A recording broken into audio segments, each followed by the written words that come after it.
నీ క్షత్రియ స్వధర్మాన్ని పరిగణిస్తే నీకు ఈ యుద్ధం చేయడంలో ఎలాంటి సంకోచం ఉండకూడదు. ఎందుకంటే ధర్మ యుద్ధం కన్నా గొప్ప పని క్షత్రియునికి మరొకటి లేదు.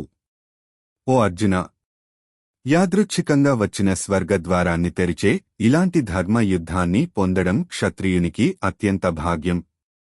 ఇలాంటి యుద్ధాన్ని సంతోషంగా స్వీకరిస్తారు ధన్య క్షత్రియులు. ఈ ధర్మయుద్ధాన్ని నీవు చేయకపోతే నీ స్వధర్మాన్ని కూడా మంచి కీర్తిని కూడా నశింపజేస్తావు. ఫలితంగా నీవు పాపాన్ని పొందుతావు. ప్రజలు నీ అకీర్తిని ఎప్పటికీ చెబుతారు.